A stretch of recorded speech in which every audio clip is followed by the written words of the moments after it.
غسل حیض یا غسل جنابت یا عام غسل کے دوران کلمہ شہادت پڑھنا یا ایمان کی صفات پڑھنا سنت سے ثابت نہیں. یعنی غسل اور طہارت کا تعلق پراپر طریقے سے ہے کہ پانی پورے جسم کو پہنچ جائے اور کوئی جگہ خشک نہ رہے. زبان سے کچھ بھی پڑھنے کی ضرورت نہیں. جمعے کے روز غسل کرنا مسنون ہے، پسندیدہ ہے. عن ابن عمر رضی اللہ عنہما قال قال رسول اللہ صلی اللہ علیہ وسلم اذا جاء احدکم الجمعة فلیغتسل. متفق علیہ. حضرت عبداللہ بن عمر رضی اللہ عنہما کہتے ہیں کہ رسول اللہ صلی اللہ علیہ وسلم نے فرمایا جب کوئی نماز جمعہ کے لیے آئے تو غسل کر کے آئے. اسے بخاری اور مسلم نے روایت کیا ہے کیونکہ ایک بڑی گیدرنگ ہوتی اور اس میں لوگوں کو ایک تکلیف ہوتی تھی پسینے وغیرہ کی بو سے جب تک دوسرے صاف ستھرے ہو کرنا. ابتداء میں آپ صلی اللہ علیہ وسلم نے اس کو لازم کر دیا، لیکن بعد میں جب لوگ عادی ہو گئے تو پھر اس کے بعد اتنی سختی نہیں کی جاتی. میت کو غسل دینے کے بعد غسل کرنا مستحب ہے، لازم نہیں، فرض نہیں، پسندیدہ ہے. مسنون جو ہے اس کا درجہ مستحب سے زیادہ ہے. عن ابی ہریرہ رضی اللہ عنہ قال قال النبی صلی اللہ علیہ وسلم من غسلہ الغسل ومن حملہ الوضوء رواہ الترمذی. حضرت ابو ہریرہ رضی اللہ تعالی عنہ فرماتے ہیں کہ نبی صلی اللہ علیہ وسلم نے فرمایا میت کو غسل دینے کے بعد غسل ہے اور میت اٹھانے کے بعد وضو ہے. اسے ترمذی نے روایت کیا ہے. غیر مسلم اسلام قبول کرے تو اس پر غسل کرنا واجب ہے. اب ایک اور ٹرم آگے.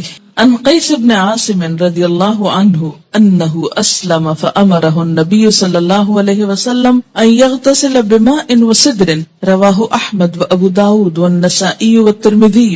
حضرت قیس بن عاصم رضی اللہ عنہ کہتے ہیں کہ جب وہ اسلام لائے تو نبی اکرم صلی اللہ علیہ وسلم نے انہیں پانی اور بیری کے پتوں سے غسل کرنے کا حکم دیا. اسے احمد، ابو داؤد، نسائی، ترمذی نے روایت کیا. کیوں؟ اس لیے کہ اس کے بعد مثلاً ایک شخص دن کے 10 بجے کلمہ پڑھتا ہے، چند گھنٹے 2-3 گھنٹے کے بعد ظہر کی اذان ہو، اب اس کے لیے کیا لازم ہے کہ وہ نماز پڑھے. نماز نہیں ہوتی جب تک کہ انسان صحیح طور پر پاک نہ ہو.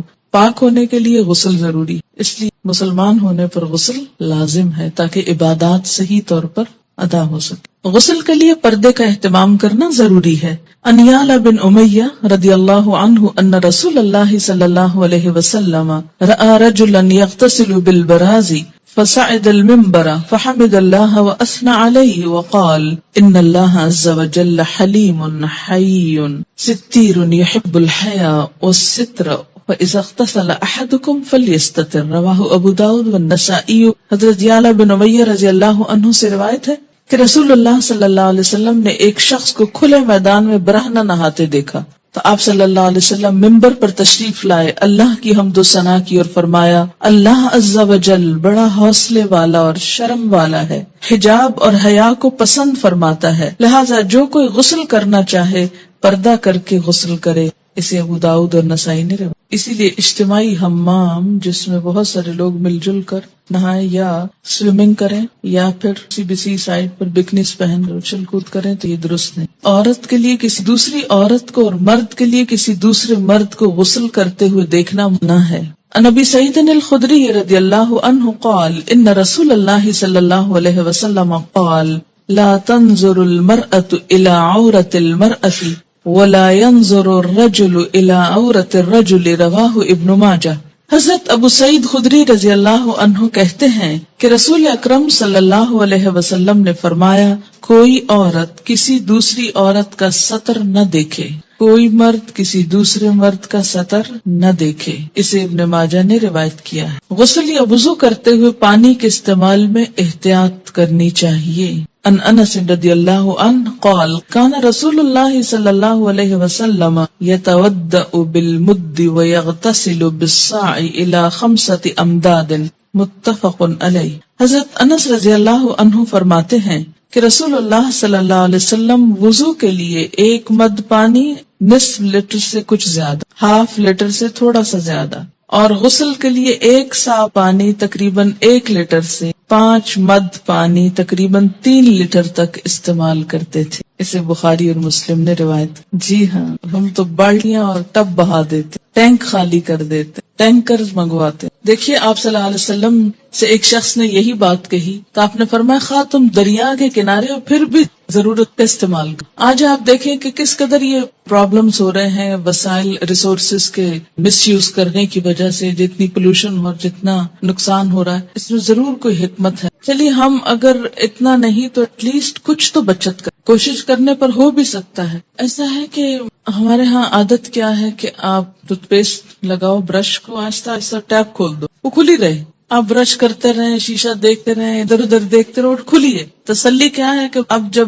ایک دم ضرورت پڑے گی تو کھولنی نہیں پڑے گی. اچھا اسی طرح اگر آپ نے چولہا جلا دیا ایک دفعہ تو کھلا رہے، گیس جلتی رہے، دوبارہ پھر ایک تیلی ضائع ہو. یا یہ کہ اب کون ماچس کھولے اور اس میں سے یا لائٹر آن کرے، پریس کرے اور اٹھائے اور لگائے، تو بہتر ہے کھلا رہے. جتنی دیر 2 4 5 گھنٹے کچن میں کام ہو رہا ہے بس جل رہی ہے. تو یہ سب چیزیں اسراف میں آ جاتی. ایسا کرنا جو ہے وہ دوسرے انسانوں کے حق کو مارنا. پھر اسی طرح باتھ روم میں کوئی نہیں، بس بجلی جلتی رہے، اس لیے کہ پھر کبھی جانا پڑا تو پھر کون بٹن آن کرے گا. تو اس سے آپ دیکھیں کہ بے وجہ ایک تو بل پے کرتے ہیں، دوسری بات یہ ہے کہ ریسورسز ضائع ہوتے ہیں. ہمارے ملک میں پہلے ہی بجلی کی کمی ہے. بہت سے گاؤں دیہات وغیرہ کو بجلی کیوں نہیں مل رہی؟ اس لیے کہ بجلی ہے نہیں. اسی طرح بعض اوقات لوڈ شیڈنگ ہو جاتی. کیوں کرنی پڑتی ہے لوڈ شیڈنگ؟ اس لیے کہ ہم احتیاط سے استعمال نہیں کرتے. تو ہر چیز اپنی ضرورت اور حد کے اندر ہو تو وہی بہتر ہے. یعنی بخل اور کنجوسی کے لیے بھی نہیں کہا گیا کہ اب اگر ضرورت ہے تو آپ لائٹ نہیں جلائیں کہ بجلی کا بل دینا پڑے گا، یا یہ ہے کہ یہ ضائع ہو رہی ہے. نہیں، ضرورت اگر تھوڑی روشنی کی تھوڑی، زیادہ تو زیادہ، اس سے زیادہ کی ضرورت ہے اس سے زیادہ، لیکن ضرورت ہو. مگر بلا ضرورت بے وجہ صرف شان و شوکت کی نمائش کے لیے اور دکھاوے کے لیے وسائل کو ضائع کرنا، یہ اسلامی طریقہ نہیں. مسنون طریقے سے غسل کرنے کے بعد وضو کی ضرورت باقی نہیں رہتی. عن عائشہ رضی اللہ عنہا قالت کان رسول اللہ صلی اللہ علیہ وسلم لا يتوضأ بعد الغسل رواہ ابو داؤد والترمذی وابن ماجہ والنسائی والحاکم. حضرت عائشہ رضی اللہ عنہا فرماتی ہے کہ رسول اللہ صلی اللہ علیہ وسلم غسل کے بعد وضو نہیں کیا کرتے تھے، کیونکہ غسل شروع ہونے سے پہلے سب کچھ استنجا بھی کر لیتے، وضو بھی کر لیتے اور پھر صرف پانی بہاتے. اسے ابو داؤد، ترمذی، ابن ماجہ، نسائی اور حاکم نے روایت کیا. اس سے کیا پتہ چلتا ہے کہ انسان اس کے بعد اگر نماز پڑھنا چاہے تو نماز بھی پڑھ سکتا ہے. ہمارے یہاں تو یہ تصور ہے کہ سر سے دوپٹہ اترا تو وضو ٹوٹ جائے گا، یا یہ ہے کہ اگر کپڑے چینج کیے تو وضو ٹوٹ جائے گا. تو کپڑے چینج کرنے سے اور سر کے دوپٹہ اترنے سے وضو نہیں جاتا، اور اس کے لیے یہی دلیل ہے. جی پسندیدہ یہی ہے کہ ہر کام میں دایاں طرف استعمال کیا جائے. اسی طرح نہاتے وقت اگر جیسے بازو پہ صابن لگا رہے ہیں تو پہلے رائٹ سائڈ پہ لگائیے، ہاں پھر دوسری طرف آ جائے. لیکن یہ بھی ہو سکتا ہے نا کہ پہلے اگر ہاف اوپر والے کو اگر آپ پہلے دائیں اور پھر بائیں پہ کر لیا، پھر دائیں ٹانگ اور بائیں اس پہ کر لیا، یا سارا اوپر سے نیچے تک رائٹ پہلے کر لیں پھر پورا لیفٹ کر لیں، تو جیسے بھی آسانی. جی ہاں، پانی کا بھی حساب ہوتا ہے. ان کا سوال یہ ہے کہ شاور کے نیچے کھڑے ہو کر عموماً نہایا جاتا ہے، تو کیا نہا سکتے ہیں؟ نہا سکتے ہیں، ایسی کوئی پابندی نہیں کہ آپ بیٹھ کر ہی نہائیں. اور خاص طور پر جب آپ جسم پہ پانی بہائیں گے تو بیٹھ کر پانی کیسے بہے گا؟ وہ تو پوری طرح آپ پاک نہیں ہو سکتا، منع نہیں کیا گیا. ایک بات یاد رکھیے، اس میں بڑی آسانی رہے گی آپ سب کو کہ ناپاکی 2 طرح کی ہوتی ہے، جنابت، اور اسی میں جنابت کی 2 بڑی وجوہات ہیں، انٹرکورس اور احتلام. یہ جنابت میں آ جاتی ہیں دونوں چیزیں، ٹھیک ہے، یہ غسل کو واجب کرتی. اور دوسری بڑی ناپاکی کیا ہے؟ حیض. ان دونوں کے بعد، یعنی جنابت اور حیض دونوں کے بعد نہانا فرض ہے، لازم ہے، الا یہ کہ کوئی بیمار ہو. اس صورت میں کیا ہے؟ تیمم ہے. واضح. جمعہ کے دن نہانا مسنون ہے، مسلمان ہونے کے بعد نہانا واجب ہے، مردے کو غسل دینے کے بعد نہانا مستحب ہے. عام طور پر پاکیزگی اور صفائی ستھرائی کے لیے نہانا بھی مستحب ہے، اچھا ہے، انسان کی کیفیت زیادہ بہتر ہوتی ہے بنسبت اس کے کہ انسان میلا کچیلا رہے. اتنی بات سمجھ میں آ گئی. اب جو فرض غسل ہے، کون کون سا؟ جنابت اور حیض دونوں. فرض غسل، اس میں آپ دیکھیے کہ پھر 2-3 چیزیں لازم. ایک یہ ہے کہ وضو کی طرح کا وضو ہو. وضو سے مراد کیا ہے؟ کلی اور ناک میں پانی ڈالنا، باقی تو سارا آپ دھو ہی لیتے. اگر آپ وضو نہیں کریں، کلی اور ناک میں پانی نہیں ڈالیں گے تو آپ پاک ہونے کا غسل نہیں ہو. اور دوسری بڑی شرط کیا ہے؟ سارے جسم پہ پانی بہانا، کہ ایک بال جتنی جگہ بھی خشک نہ رہے. اگر کوئی چیز بھی جسم کو لگی ہوئی ہے تو اس کو اتار دیجیے، ہٹا دیجیے، صاف کے، اور اس کے بعد بعض اوقات لوگ نیل پالش وغیرہ اتارتے ہیں، لیکن کیا ہوتا ہے سامنے سے اتار دیتے اور باریک حصے نہیں دیکھتے کہ جو اندر تک لگی ہوئی ہو۔ اسلام نیل پالش کا دشمن نہیں ہے۔ اگر آپ نے آٹا گوندا ہے اور آٹا آپ کے ہاتھوں کے ساتھ سوکھ کے اندر کو ناخنوں میں لگ گیا ہے اور وہ نہیں آپ نے اتارا اور آپ نہا چکے، تو اس سے آپ کا غسل نہیں ہوتا۔ کلی اور ناک میں پانی ڈالنا، استنجا کرنا کہ ہر طرح کی نجاست اتر جائے، اور پورے جسم پہ پانی بہانا اس طرح کہ کوئی بال بھی خشک نہ، یہ فرض غسل کے۔ باقی مسنون غسل میں کیا ہے، اسی طرح ہی ہے طریقہ، لیکن بعض اوقات کیا ہوتا ہے کہ اگر کوئی کمی بیشی رہ گئی تو حرج کوئی نہیں، کوئی گناہ کی بات نہیں، مستحب غسل میں بھی۔ اور عام روزمرہ میں اگر آپ سر نہیں دھو رہے، صرف نیچے کا دھڑ جو ہے اس کو دھو رہے ہیں تو بھی کافی، ضروری نہیں کہ ہر دفعہ نہانے میں سر ضرور دھویا جائے۔ بعض لوگ نہیں دھو سکتے، بعض اوقات پانی کی کمی ہوتی یا کسی اور مسئلے میں انسان سر کو بار بار گیلا نہیں کر سکتا، تو اتنا بھی کافی۔ جی ہاں، وہ پیر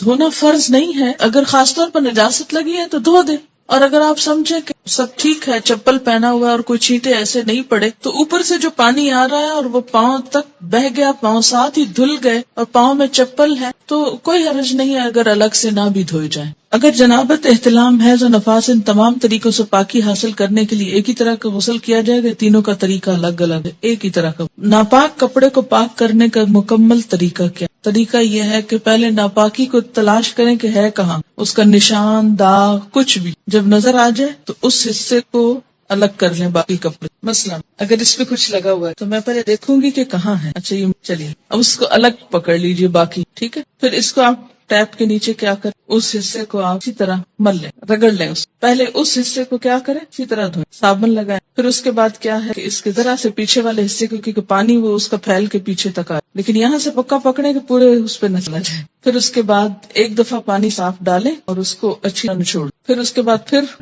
اور ذرا سا دیکھ لیں کہ پانی کیسا نکل، میلا یا صاف، بالکل کافی۔ کیا احتلام، مزی، لیکوریا، حیض، ان تمام کے داغ والے کپڑوں کو ایک ہی طریقے سے پاک کیا جائے گا یا الگ الگ طریقے؟ اس میں کوئی اور نجاست جس کا آپ نے نام نہ لکھا ہو، مثلا خون ہے یا یورین ہے یا کچھ اور، ان سب کو بھی اسی طرح پاک۔ کیا لیکوریا کے نشان والے کپڑے ناپاک کپڑوں میں شمار ہوں گے؟ جی ہاں، اس لیے یہ ڈسچارج بھی نجس ہے۔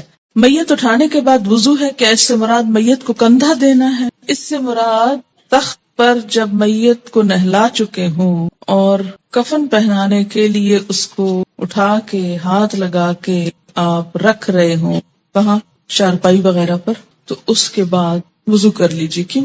ہو سکتا ہے اٹھانے میں آپ کے جسم پر کوئی ایسی چیز لگ گئی ہو، یعنی وہ ایک شخص سا پڑ جاتا ہے نا کہ ہم نے اٹھایا ہے، اور اٹھانے سے مراد یہ نہیں کہ صرف آپ اس کے بال پکڑیں گے یا پاؤں پکڑیں گے۔ میت کو جب اٹھایا جاتا ہے تو اس میں اس کی بیک کے نیچے، اس کی ٹانگوں کے نیچے، پاؤں کی طرف سے یوں ہاتھ، جیسے بچے کو اس طرح کر کے ہاتھ نیچے سے ہاتھ دے کے رکھتے، ورنہ تو اس کی کمر ٹوٹ جائے، کیونکہ وہ تو سارا بوجھ ڈالے ہوئے ہو۔ تو جس طرح ایک چھوٹے بچے کو آپ صرف گردن سے پکڑ کے نہیں اٹھاتے یا گردن اور پاؤں سے پکڑ کے نہیں اٹھاتے، بلکہ کیا، نیچے سے ہاتھ۔ اب آپ دیکھیے کہ جب مردے کو نہلاتے ہیں نا تو بسا اوقات مردے کے اندر سے مسلسل ڈسچارج، اور وہ ڈسچارج ناپاک ہوتا ہے، پیلا پانی عموماً۔ بعض اوقات یہ ہوتا ہے موت کی جو شدت ہوتی، سختی ہوتی، اس سے یورین پاس ہو جائے، کوئی اور نجاست جسم سے نکل، کیونکہ انسان ایک کشمکش کی حالت میں، شدید تکلیف کی حالت میں، تو جب جان نکلتی ہے تو وہ ایک خوف۔ اب دیکھیں نا کہ جب